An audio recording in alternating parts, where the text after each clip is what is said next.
दोस्तों, इंसान जब भी अपने चारों तरफ से परेशानी से घिरता है तो उसी परेशानियों को दूर करने के लिए वह जल्दबाजी में गलत फैसला ले लेता है। लेकिन जब तक उसको होश आता है तब तक पता चलता है कि अरे हमारी तो दुनिया है पूरी तरह से अब उजड़ चुकी है। अब हमारे पास सिवा पछतावे के कुछ बचा ही नहीं। लेकिन हाँ, पछतावे में भी कुछ बचता ही नहीं है। दोस्तों, आज की घटना में सेम कुछ ऐसे ही होता है। एक व्यक्ति होता है अपनी परेशानियों को दूर करने के लिए एक ऐसे उलझन भरे फैसला ले लेता है जिसकी वजह से वह खुद जेल के सलाखों के पीछे पहुंच जाता है और साथ में कई लोगों की ज़िंदगी भी तबाह कर जाता है। आज की घटना में क्या था, आज की घटना में क्या हुआ, आज की घटना की आप पूरी तह तक सच्चाई जानने के लिए इस वीडियो को आप लास्ट तक जरूर देखिएगा। नमस्कार दोस्तों, मैं प्रदीप कुमार आपको इस टेढ़ी बात चैनल पे मैं स्वागत करता हूं। दोस्तों आज की यह जो सच्ची घटना है, यह घटना सुनाने से पहले मैं आपसे एक छोटा सा रिक्वेस्ट करना चाहता हूं, क्योंकि आप अगर इस चैनल पर नए हो और पहली बार हो तो एक बार जाकर अपने इन्हीं प्यारे हाथों से आप इस चैनल को लाइक और सब्सक्राइब और शेयर ज़रूर करें, ताकि आपकी वजह से इम्पोर्टेंट होने के नाते यह जो वीडियो है आज काफ़ी लोगों तक पहुँचाया जा सके और इसके लिए हम आपके तहे दिल से शुक्रगुजार रहेंगे। दोस्तों, आज की यह जो सच्ची घटना है, यह घटना ठीक मध्य प्रदेश और उसी में ही खरगोन जाना माना जिला पड़ता है और ठीक उसी का ही इधर कसरावत एक जाना माना अब कस्बा भी पड़ता है और ठीक उसी का ही जाना माना शाहबाद मोहल्ला पड़ता है और उसी मोहल्ले के ही रहने वाली दया वर्मा होते हैं। उनकी अपनी पत्नी होती है अब भावना ऑलरेडी विधवा होती है। उसके परिवार में टोटल 4 ही बच्चे होते हैं, जिसमें 3 की 3 बेटियां होती हैं और सिर्फ एक इकलौता बेटा होता है जिसका नाम काल्पनिक अभिषेक होता है। और सबसे छोटी बेटी होती है दर्शना, जिसकी उम्र लगभग अभी इधर 17 ही साल के आसपास होता है। और भावना जो होती है अपने अब चारों बच्चों के भविष्य के लिए दिन रात जो होता है, पास एक सरकारी स्कूल होता है ज़िले में, वहीं जाकर एक नर्स का अब काम किया करती थी। सरकारी नर्स होने के नाते जो होता है उसके पास ठीक ठाक अब पैसे आ जाया करते थे, जिसकी वजह से अपने तीनों बच्चियों और साथ में अपने एक इकलौते बेटे के भविष्य के लिए एक पास स्कूल में दाखिला भी करवा देती हैं। इधर सबसे छोटी जो बच्ची होती है दर्शना, वहीं पास कन्या उच्चतर माध्यमिक विद्यालय भी होता है, जिसमें मौके पर अब 10वीं में पढ़ाई भी करती है। और साथ में इधर जो होता है शाहबाद के एक मोहल्ला होता है, उसी मोहल्ले में जाकर मौके पर सुबह और शाम के टाइम अब कोचिंग भी लिया करती थी। अब इधर भावना को भी लगने लग जाता कि हमारी जो बच्चियां होती हैं तीनों, वह अपना भविष्य खुद बना लेंगी और हमें इसकी कोई चिंता नहीं करनी चाहिए। बस भावना सिर्फ ध्यान देती है जी तोड़ मेहनत पे और करती भी है कि ताकि चारों बच्चे जो होते हैं अपना भविष्य अब बनाएं। लेकिन हाँ, तीनों बच्चियाँ जो होती हैं अपनी माँ का नाम करने में कोई भी कसर अब नहीं छोड़ती है। मान सम्मान प्यार और साथ में सारे रिश्तेदारों में अपना नाम फैला देती है, जिसकी वजह से अब भावना का अपने तीनों बच्चियों की वजह से काफ़ी मान सम्मान और प्यार भी मिलना अपने इलाके में कसावाराबाद में शुरू हो जाता है। अब इधर जो होता है भावना को भी बड़ा अच्छा लगता है, लेकिन होता कुछ उल्टा ही है। ज़िंदगी में भावना के जिसकी कल्पना भावना कभी कर नहीं पाती है। बात मैं कर रहा हूँ 12 अक्टूबर साल 2014 का ही। तो वही जो होता है सुबह का जब टाइम होता है, इधर जो होता है अब भावना अपने बच्चों को समझा बुझा कर अब अपने सरकारी अस्पताल में काम के लिए अब निकल जाती है। और जैसे शाम को 6 बजे के आसपास का टाइम होता है तो भावना जो होती है अपने ही अब काम में नर्स में लगी पड़ी होती है। तभी उसी के पास जो होता है हाँफते ढाँपते हुए एक इमरजेंसी वार्ड में कुछ व्यक्ति एक युवती को लेकर पहुंचते हैं और भावना को सूचना जब मिलता है और भावना बड़ी जल्दबाजी में जो होता है उस तरफ जब बढ़ती है तो देखती है करी या तो हमारी अपनी बच्ची अब दर्शना है और दर्शना वही दहाड़े मार कर अब सिर चिल्ला पड़ती है। लेकिन उसी वक्त उस कसावत नगर के जो अस्पताल के कर्मचारी होते हैं अब ले जाते हैं डॉक्टर के पास। जब इलाज करवाना शुरू कर देते हैं तो कर्मचारी जो होते हैं डॉक्टर के ही तहरीर पर आते हैं। आने के बाद उसी वक्त अब खरगोन के ही सरकारी अस्पताल में लेकर अब पहुंच जाते हैं और साथ में भावना भी होती है। अपनी बेटी को देख कर बार बार दहाड़े मार कर अब चीख चिल्ला पड़ती है। वहाँ के जो डॉक्टर होते हैं जब दर्शना का इलाज करते हैं, दर्शना का इलाज करने के बाद जो होता है भावना के पास आते हैं और भावना के चेहरे को देखते हैं तो पता लगता है भावना पूरी तरह से अपनी बेटी की अवस्था को देखकर बेहोशी में आ चुकी होती है। काफ़ी समझाने बुझाने के बाद भावना को जब होश आता है तो भावना को पहले पता होता है कि हमारी बेटी की अगर यह हालत हुई है सिर्फ एक एक्सीडेंटल की वजह से हुई है। लेकिन जब डॉक्टर साहब भावना को होश में लवाते हैं कहने लग जाते कि भावना, तुम्हारी जो बच्ची होती है दर्शना, जिसकी उम्र हमें देखने में यही लग रहा है कि 17 से 18 साल के करीब होगा, उसकी जो मौत हुई है ना, अब मौत का जैसे शब्द सुनती है तो भावना की जो रोने की अवस्था होती है और तेज़ हो जाती है। और वहीं डॉक्टर साहब कहने लग जाते हैं कि भावना, तुम्हारी बेटी की जो मौत हुई है वह मौत साधारण मौत नहीं हुई है और ना ही रोड एक्सीडेंट की वजह से हुई, बल्कि उसकी निर्मम तरीके से गोली दाग कर हत्या की गई है। और जैसे ही भावना यह बात सुनती कहने लग जाती है कि सोनू बेटे, तुमने यह क्या कर दिया। और वहाँ पर डॉक्टर साहब होते हैं मौके पर, वहाँ कुछ पहुँचे हुए पुलिस के अधिकारी भी होते हैं और यह शब्द जैसे सुनते कहने लग जाते हैं कि भावना, हमें पूरी बात बताओ कि आखिर यह सोनू है कौन। और भावना पुलिस के सामने एक एक बात सोनू के बारे में जब बतलाती, पुलिस की जो टीम होती है सारा का सारा शंका सोनू के ऊपर अब मर देती है। और उसी वक्त बॉडी का पुलिस की टीम वहीं पंचनामा भरती है और उठाती है, उठाकर वहीं नज़दीकी सरकारी अस्पताल के मोर्चरी में रखवा देती है। दूसरी तरफ जो भावना के ही तहरीर पर बिना टाइम के ही इधर आशिक उर्फ सोनू, जिसकी उम्र लगभग अब 20 साल के आसपास होता है, उसी के ऊपर हत्या का मुकदमा पुलिस की टीम दर्ज कर लेती है। और एक टीम लेती है, लेने के बाद सोनू के जब घर पहुंचती पता चलता है सोनू अपने घर है नहीं। पुलिस का शंका और अफसक की वजह से यकीन में बदल जाता है। अब पुलिस की टीम अपने मुखबिर को अलर्ट कर देती है और साथ में जितने भी पास पुलिस थाने होते हैं और साथ में नाक चढ़ावे तो सब में जो होता है मौके पर बर्गेटिंग करा दिया जाता है। और बर्गेटिंग वाले एरिया के जितने भी सीसीटीवी कैमरे लगे होते हैं सबको निगरानी कर लिया जाता है। पुलिस की टीम जो थी काफ़ी मेहनत करती, लगभग रात के अब जो 2 बजे का जब आसपास का टाइम हो जाता है और तभी कसारवाद के ही एक बर्गेटिंग एरिया में पुलिस को जो होता है अब सोनू हथकंडे चढ़ ही जाता है। पुलिस की टीम जब सोनू को कब्जे में लेती है और पुलिस की टीम जब सोनू से पूछताछ करती है तो इधर दर्शना की हत्या का जुर्म बड़ी जल्दी स्वीकार कर लेता है और अपने दोस्त गुरु का भी नाम ले लेता है और साथ में सहयोग में लाए गए हुए लकी उर्फ शुभम गुप्ता का भी नाम ले लेता है। पुलिस की जो टीम होती है अब जाती एक टीम लेकर गुरु उर्फ भूरे को अपने कस्टडी में लेते। दूसरी तरफ जो होता है एक टीम लेती है बाइकर वाले को, जिसका नाम लकी उर्फ शुभम गुप्ता होता है। पुलिस की टीम उसको भी कब्जे में लेती है और एक बाइक को भी अपने कब्जे में लेती है। पुलिस की टीम अब तीनों को ले जाती है और थाने में बैठाती है, पूछताछ करती है। बिना किसी सख्ती दबा के पुलिस के सामने तीनों के तीनों टूट जाते हैं। लेकिन अब जो सच्चाई बताते हैं इसे सुनने के बाद हर किसी का जो कलेजा होता है वह मुँह को भी आ जाता है। असल में दर्शना की जो उम्र होती है उस समय मात्र अब 7 साल के आसपास होती है। तभी उसके अपने पिता होते हैं दयाव वर्मा, जिनकी अचानक अब रोड एक्सीडेंट में मौत हो जाती है। अब उसकी अपनी माँ भी होती है। अब इधर भावना के ऊपर जो होता है 4 बच्चों की जिम्मेदारी होती है, जिसकी वजह से जिम्मेदारियों से वह भी पीछे ना हट पाती है और जिम्मेदारियों को अपने सर पे उठाती है। और जी तोड़ मेहनत जो होता पास जो सरकारी स्कूल होता है अस्पताल में जाकर वहीं पर नर्स की काम करना शुरू कर देती है कि ताकि बच्चों का बेहतर भविष्य बने। और इसी कोशिश में वह लग पड़ जाती है।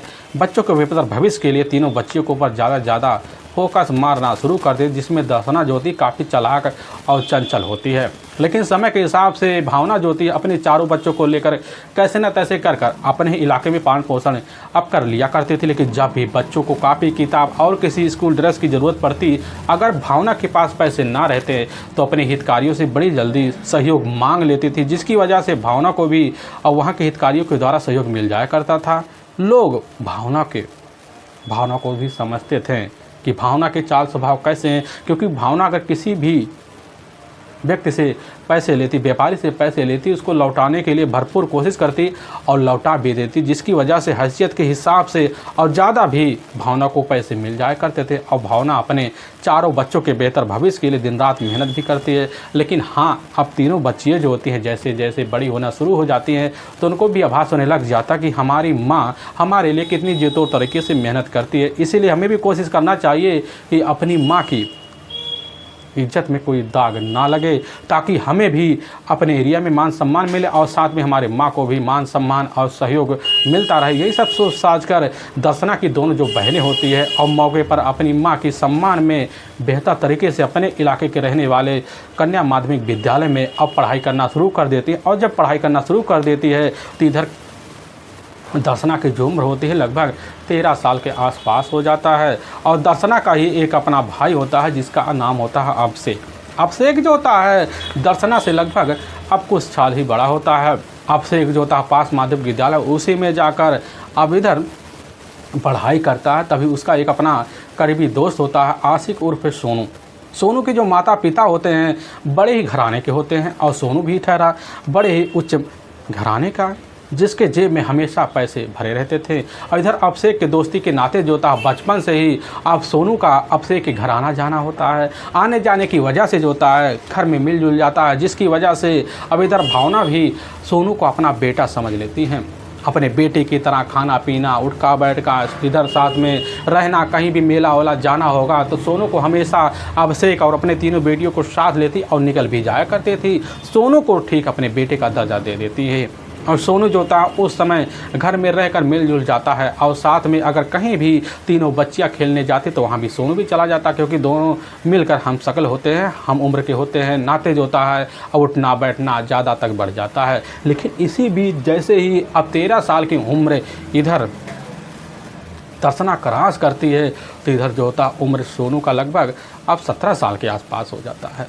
लेकिन सोनू जब भी घर में जाता दर्शना के तो अपने ही सामने दर्शना को पाने के बाद अपने आप को बड़ा ही ठगा महसूस करता था, क्योंकि दर्शना की खूबसूरती होती है आए दिन बढ़ती चली जाती है। खूबसूरती को देखकर पूरी तरह से सोनू दीवाना सा हो जाता। वह नहीं समझ पाता कि आखिर जिस घर में हमें इतना मान सम्मान मिल रहा और बेटे का दर्जा मिल रहा उस घर में हम कैसे रहकर एक दूसरे का हित करेंगे। लेकिन इधर पूरी तरह से सोनू अब जब खूबसूरती देखता है और देखने के बाद पूरी तरह से मोहित और पागल सा हो जाता है।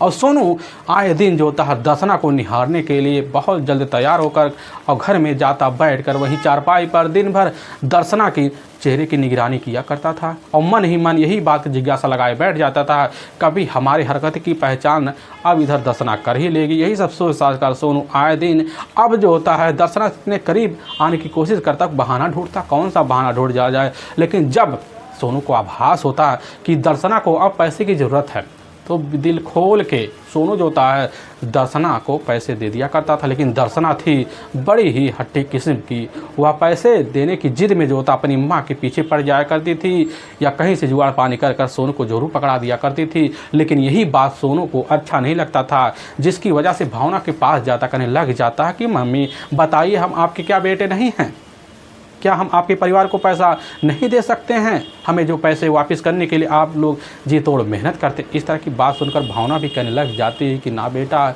यह पारिवारिक मामला है तो इसको परिवार में रहने दो और पैसे का लेन देन बाहर का रहता है तो इसलिए इसको बाहर को रहने दो। लेकिन सोनू समझ जाता है कि माँ जी होती है पूरी तरह से पैसे देने में एक नंबर है।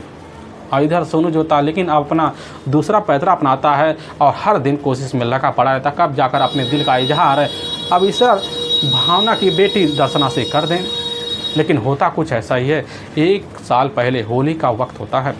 उसी वक्त में जैसे ही अब सोनू मौके पर भावना के घर पहुंचता है तो भावना के घर में ना उसके अपने बेटे होते हैं, ना दोनों बेटियां होती हैं और ना खुद भावना होती है सिर्फ दर्शना ही मौके पर कुछ खान पीन पकवान वाली बढ़िया चीज़ बना रही होती है। अब वहाँ पर जैसे सोनू जाता है, जाने के बाद दर्शना को अकेला पाता है, उसी समय जाता हाथ के तार हाथ बढ़ाता है और कहने लग जाता है कि दर्शना हम तुमसे बेतरहा इजहार कितना प्यार करना चाहते हैं। अब इस बात को सुनने के बाद वहीं पर पूरी तरह से दर्शना हिल सा जाती, कहने लग जाती कि ना तुम तो हमारे रिश्ते में भाई हो, आखिर इस तरह की हरकत हमारे सामने आज कैसे तुम कर दिए। काफ़ी सवाल जवाब वहीं पर दर्शना खुद इधर जाकर सोनू से करती है और सोनू अपनी जिद पे अड़ जाता है बार बार। वहीं थोड़ी बात मनमुटाव हो जाता है, फिर वहीं डांट फटकार कर सोनू को वापस घर भेज देती है।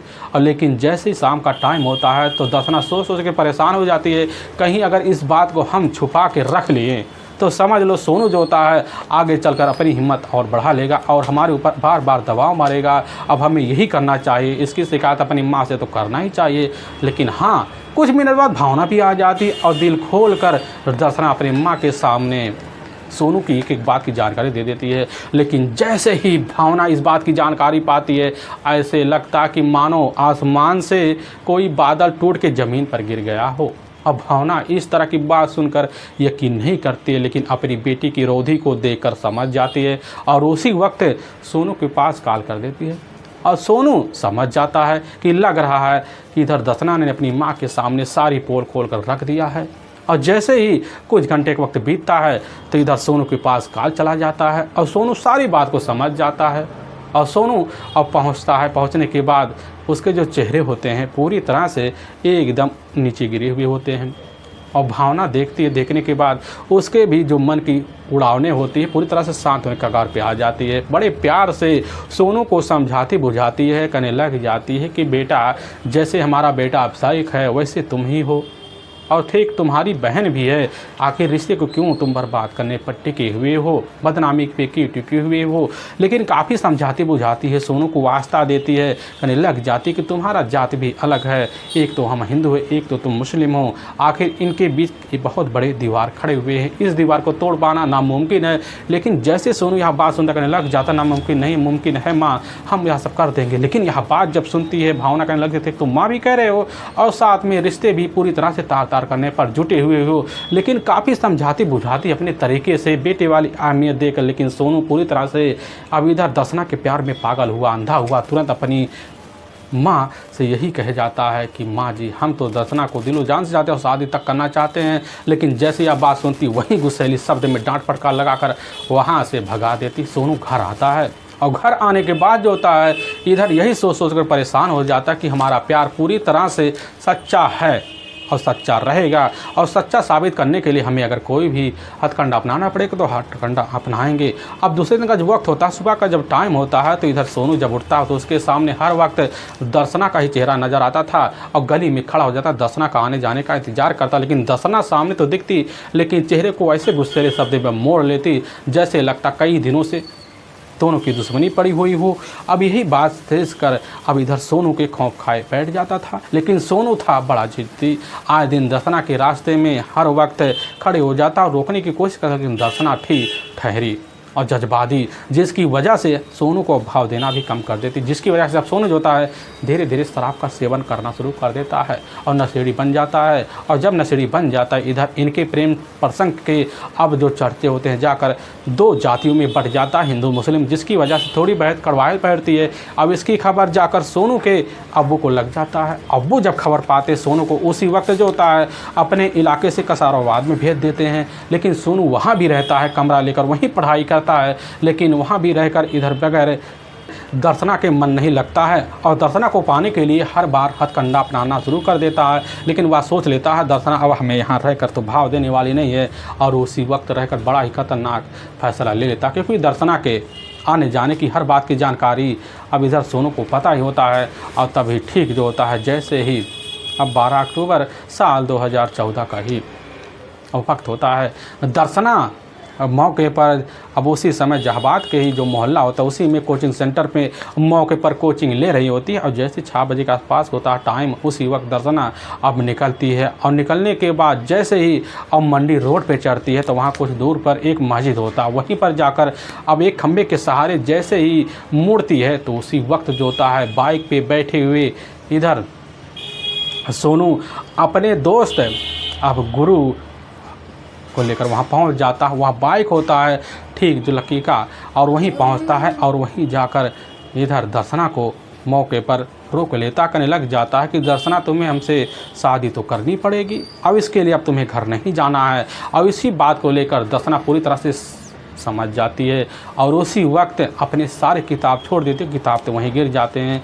और गिरने के बाद दर्शना जो होती है उसी वक्त अपने ही मोहल्ले के रहने वाली इन्ना बाई के कमरे पर जाती है। लेकिन पता चला दरवाज़ा तो बंद है। इन्ना बाई को आवाज़ लगाती है। इन्ना बाई जब सुनती आवाज़ करने लग जाती हैं कौन है, हम आ रहे हैं। लेकिन आने से पहले ही इधर जो होता है सोनू दर्शना के ऊपर एक के बाद एक गोली चला देता है और दर्शना के बाद चलाने के बाद वहाँ से अपने दोस्त गुरु को लेकर बाइक सहित फरार हो जाता है। लेकिन इन्ना बाई जैसे ही बाहर निकल चौखट पर दर्शना को देती है और दर्शना को देखने के बाद देख पहचान भी लेती है कि अरे यह तो दर्शना है। मोहल्ले के लोगों को भी इकट्ठा कर लेती हैं।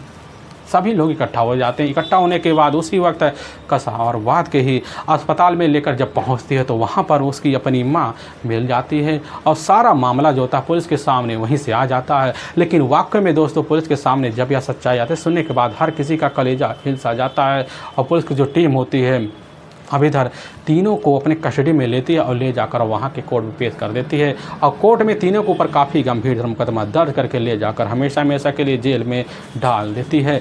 दोस्तों भावना की मन अब यह नहीं समझ पाती कि आखिर अगर बेटा हम माने तो किसे माने, क्योंकि बेटा ही हमारे घर में दगा दे गया, जिसको हमने बेटा का रिश्ते को अहमियत को समझा लेकिन वह हमारे अहमियत को भी ताक पे रख दिया। लेकिन भावना के पास सिर्फ पछतावे के कुछ बचता ही नहीं है। दोस्तों हमें इस घटना का सुनाने का जो उद्देश्य है किसी को दिल को ठेस पहुँचाना नहीं, बल्कि आपको यह बताना कि आप जहाँ भी रहें आप सावधान और सतर्क जरूर रहे। दोस्तों फिर मिलेंगे अपने नए कुछ बीबर के साथ, तब तक के लिए जय हिंद जय भारत।